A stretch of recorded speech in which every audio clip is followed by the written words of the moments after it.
I'm Cape Joel, and this is Comic Smack, your weekly, daily, all the time, anytime comic show where I give you your fix of everything you need to know from the world of comics and superheroes. And on today's show, we're taking a closer look at Secret Empire issue number 3. The Hydra New World Order is choking the globe and threatening more than that. What'll happen next? Let's hop on in together and find out, shall we? Alrighty then, so as the comic opens up, we once again rejoin that extra Steve Rogers who's been running around since the end of the previous issue. He's trying to get that injured woman to safety, but it doesn't seem like she's gonna make it. Stranger still, this Steve doesn't seem to remember himself. He remembers being in the army, he remembers his name, but everything after that is something of a fog. From there we transition on over to space, where the cosmic heroes, including Peter Quill, Star-Lord of the Guardians of the Galaxy, are still trapped and kept out of Earth. In a moment of great need, we get a hilarious scene wherein Star-Lord attempts to go to the different leaders of all the major Marvel alien races, the Skrulls, the Badoon, the Kree, to ask for help for Earth in its time of need. Well, okay, not Earth, he says, help for the most powerful nation in the world, which as a foreigner myself, I just kind of have to go, hey, you want to cool it on the most powerful? Like, just cool it on the most powerful? Just, you know, it's not a great way to garner sympathy. Needless to say, the alien leaders really couldn't give a crap if Earth is in danger. In fact, they kind of love the idea that Hydra is finally messing with the Terrans that have messed with them for so long. Now, from there, we check on in with Black Widow Natasha Romanoff, who still plans to assassinate Hydra Cap the first chance she gets, but for that, she's going to need some important intel from her gangland contact, who turns out to be none other than freaking Boomerang.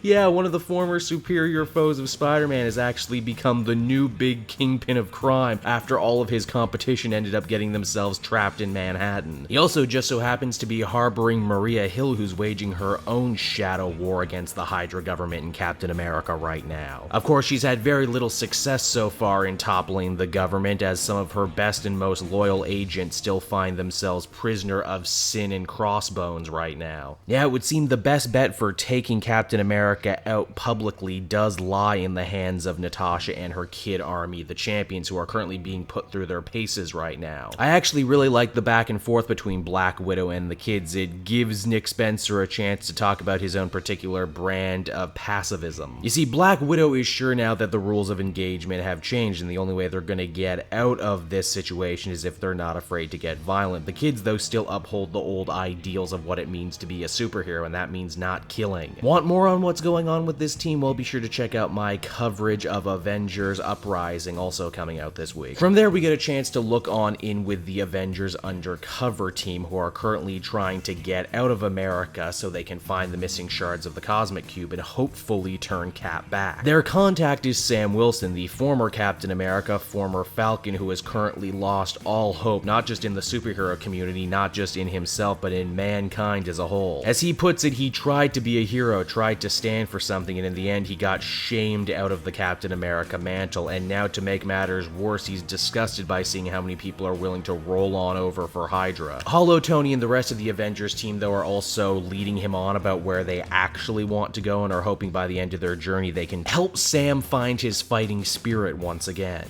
Now, what of Captain America himself? He sent teams all over the place to try and retrieve the shards of the Cosmic Cube to help him with his final plan to turn the globe to Hydra. For once, though, it would seem Steve is actually tasting the bitterness of failure. We hear about how Black Panther and Wakanda was actually able to repel a Hydra attack and keep control of their piece of the cube. And now Baron Zemo and the Hydra Avengers have completely fallen for a trap in Atlantis set by Namor. Me smells a tyrannical leader about to be forced to fight a war on two fronts, and if you know your history, you know exactly how that tends to go, am I right? So, hey, if you're a frequent listener to The Pull, that's the podcast I do over with the weekly Pull, Tiff, one of our co-hosts and friends, actually had a pretty interesting idea about the extra Steve, how the art only changes in these scenes right here to perhaps indicate that this is another place, another world, maybe something taking place inside Steve's head. And that theory is proved to be pretty solid. When Steve puts the woman in the water, she ends up disappearing into magical light and tells him to remember who he is. Oh, but wait, there's so much more, because as the comic winds down, Boomerang ends up coming under attack by a Hydra loyalist who turns out to be none other than Frank Castle the Punisher. Man, you gotta hand it to him too, he sure did accessorize pretty quickly. It's the classic Punisher skull complete with a bunch of Hydra tentacles. Did he get that custom made or did he make it himself, I wonder? So there you go, everybody. Secret Empire number 3, and this event continues to give the reader a lot of different stuff to chew on all at once. If the story wasn't already intricate enough, they're really treating this like a war comic with multiple fronts and multiple factions all vying for their own end goals. Much like the Captain America Steve Rogers tie-in from a week or so ago, a big theme of Secret Empire seems to be one of turncoats and collaborators. I really didn't expect the Punisher to drink the Hydra Kool-Aid, but when I really stop and think about it, it makes a lot of sense. Frank was always a little unhinged, and when a new government comes around that allows him to not only kill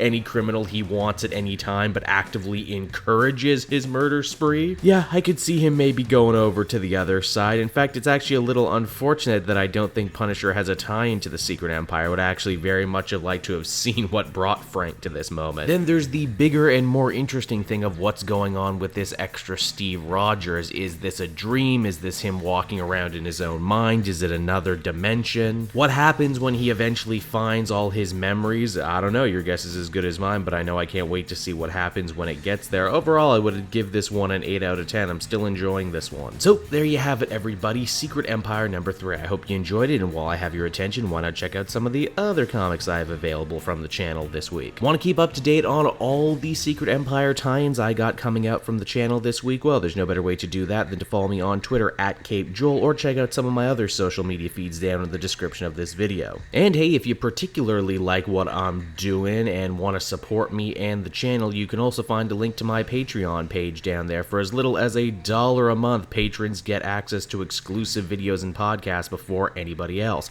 You win, I win, everybody wins, I tell you. So until next time, this has been CapeJoel. Thank you so much for watching, and I will see you again in another video. Bye-bye.